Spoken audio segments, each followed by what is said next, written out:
मंत्रीगणों तथा सेवकों ने महाराज की आज्ञानुसार श्यामकर्ण घोड़ा चतुरंगिनी सेना के साथ छुड़वा दिया। महाराज दशरथ ने देश देशांतर के मनस्वी, तपस्वी, विद्वान ऋषि मुनियों तथा वेदविज्ञ प्रकांड पंडितों को यज्ञ संपन्न कराने के लिए बुलावा भेज दिया। निश्चित समय आने पर समस्त अभ्यागतों के साथ महाराज दशरथ अपने गुरु वशिष्ठ जी तथा अपने परम मित्र अंग देश के अधिपति लोकपाद के जामाता ऋग ऋषि को लेकर यज्ञ मंडप में पधारे। इस प्रकार महान यज्ञ का विधिवत शुभारंभ किया गया।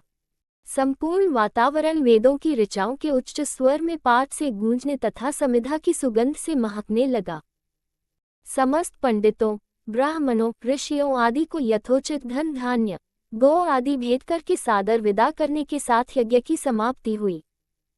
राजा दशरथ ने यज्ञ के प्रसाद चरा को अपने महल में ले जाकर अपनी तीनों रानियों में वितरित कर दिया। प्रसाद ग्रहण करने के परिणामस्वरूप परमपिता परमात्मा की कृपा से तीनों रानियों ने गर्भधारण किया। जब चैत्र मास के शुक्ल पक्ष की नवमी तिथि को पुनर्वसु नक्षत्र में सूर्य, मंगल, शनि, बृहस्पति तथा शुक्र अपने अपने उच्च स्थानों में विराजमान थे, कर्क लग्न का उदय होते ही महाराज दशरथ की बड़ी रानी कौशल्या के गर्भ से एक शिशु का जन्म हुआ जो कि श्यामवर्ण, अत्यंत तेजोमय, परम कांतिवान तथा अद्भुत सौंदर्यशाली था। उस शिशु को देखने वाले ठगे से रह जाते थे। इसके पश्चात शुभ नक्षत्रों और शुभ घड़ी में महारानी कैकेयी के एक तथा तीसरी रानी सुमित्रा के 2 तेजस्वी पुत्रों का जन्म हुआ। संपूर्ण राज्य में आनंद मनाया जाने लगा। महाराज के 4 पुत्रों के जन्म के उल्लास में गंधर्व गान करने लगे और अप्सराएं नृत्य करने लगीं। देवता अपने विमानों में बैठकर पुष्प वर्षा करने लगे। महाराज ने उन्मुक्त हस्त से राजद्वार पर आए हुए भाट, चारण तथा आशीर्वाद देने वाले ब्राह्मणों और याचकों को दान दक्षिणा दी। पुरस्कार में प्रजाजनों को धन धान्य तथा दरबारियों को रत्न, आभूषण तथा उपाधियां प्रदान किया गया। चारों पुत्रों का नामकरण संस्कार महर्षि वशिष्ठ के द्वारा कराया गया तथा उनके नाम रामचंद्र, भरत, लक्ष्मण और शत्रुघ्न रखे गए।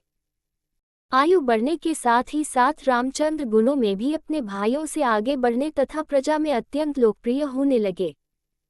उनमें अत्यंत विलक्षण प्रतिभा थी जिसके परिणाम स्वरूप अल्पकाल में ही वे समस्त विषयों में पारंगत हो गए।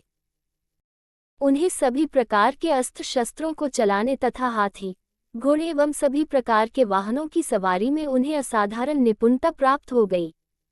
वे निरंतर माता पिता और गुरुजनों की सेवा में लगे रहते थे। उनका अनुसरण शेष 3 भाई भी करते थे। गुरुजनों के प्रति जितनी श्रद्धा भक्ति इन चारों भाइयों में थी उतना ही उनमें परस्पर प्रेम और सौहार्द भी था। महाराज दशरथ का हृदय अपने चारों पुत्रों को देखकर गर्व और आनंद से भर उठता था।